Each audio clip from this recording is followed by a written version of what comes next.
Thank you, Raghav. And finally, I thought you had already forgotten about me.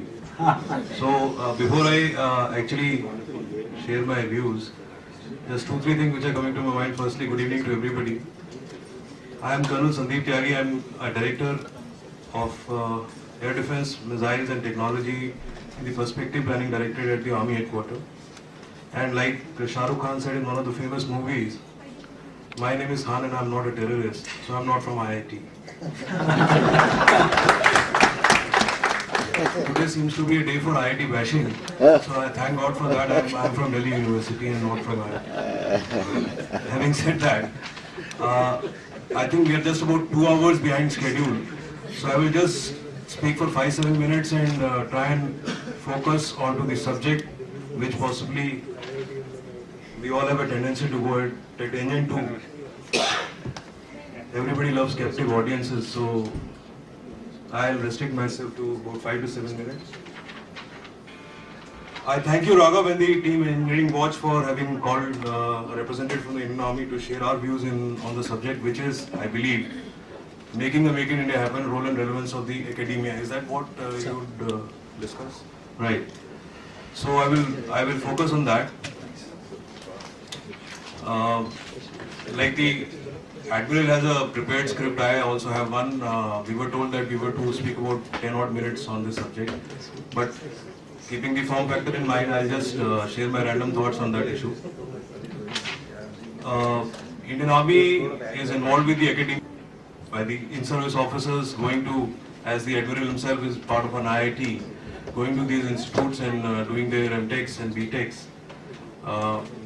Of course, these graduates joining the three services as such, as part of the forces, and the Army itself going to these institutes for getting some solutions to their issues. Problem seems to be an inappropriate word today, so I will restrict it to issues.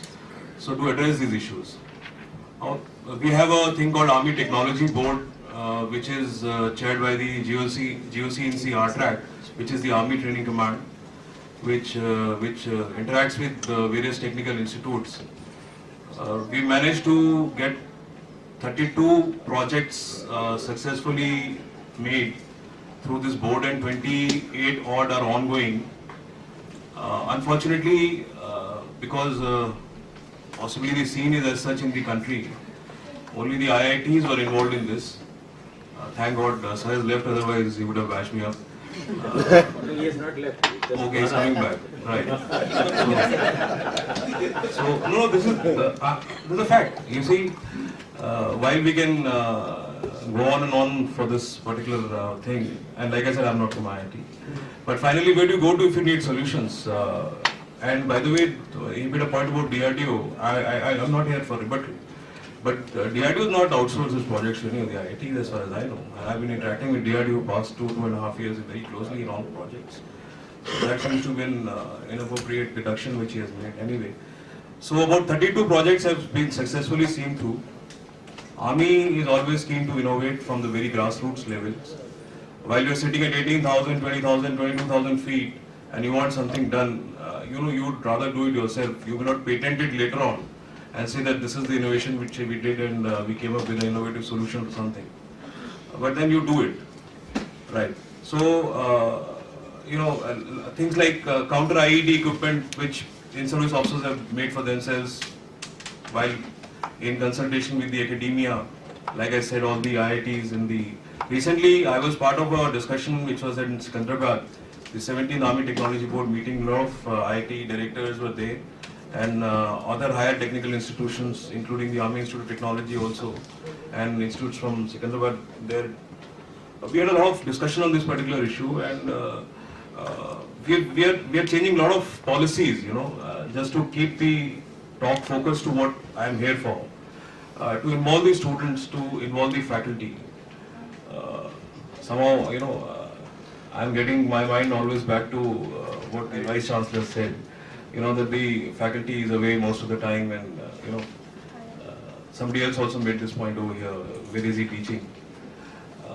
Well, this is also something which I would take into the realm of learning and teaching. Like there was a set of students which was felicitated there by the Army Commander for having innovated on something to do with the T-72 tanks. Now these are IIT students who on their own time, came up with a solution for something which was thrown as a challenge to them. So, like I said, we are making policy changes, we are simplifying procedures, we are increasing finances so that for basic R&D, these students who have such great ideas, they can be involved and they can come up with these kind of solutions which we are looking for, and subsequently productionize them and take them to their logical end of inducting into the field army. That we are doing. So to that extent, we are involving the academia, we are involving the students and their mentors. We are trying to make it simple for them, facilitating them to visit our field formations, to visit our training establishments, to visit our institutes of excellence, to share ideas, to converse, to talk as in the beginning you started by saying that today we are here to interact and talk to each other. I guess everything is in place. Reams have been written. We are wise people. Everybody knows about everything, and as I said, there are no problems. There are only solutions, or there is no problem. Problem is of thinking that there is a problem. So while we are so wise, all of us, we actually don't need these seminars. We don't need. What we need is we need to converse. We need to talk to each other. This is what my opinion is. Of course, this is not the party line. So I may not be Chatham House rule applying today, at least as I'm concerned, because the written script is not being spoken. So therefore, this is my personal opinion that we really don't need no seminars. All of us know all these things. Make in India, reams have been written. You go onto the internet, you will find policy briefs. And this is presumption. This is presumptive of the fact that people in the government or policy makers are not wise enough. They don't know what is to be done. That is why we need to tell them what is to be done. This is exactly what we do.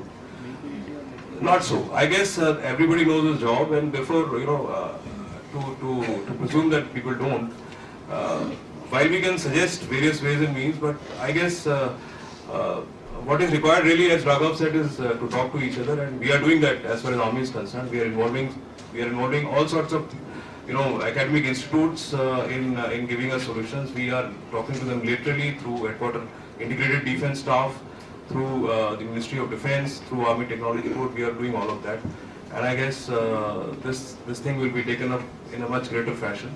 And students and all the academic institutes, I personally feel, not only talking about IIT, have many things to offer as far as Make in India is concerned. And without them, I don't think it is going to be a success, because R&D eventually will have to come through these institutes only.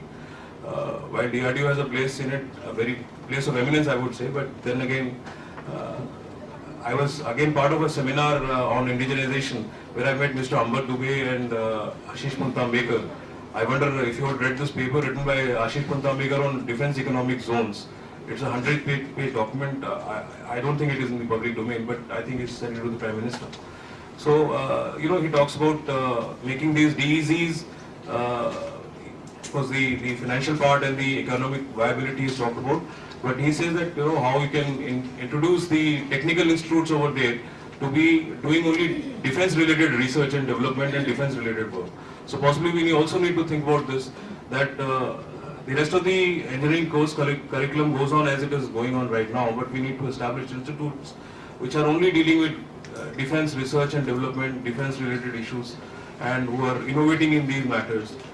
Or possibly even in the current curriculum, you could introduce a semester or two for such like activities, and then thereafter can be taken up based on the kind of R&D done in a particular institute. It can be a technical demonstrator, as we call it in the DRDO, and subsequently taken up for production if found favor with the armed forces. Thank you. I will take just half a minute.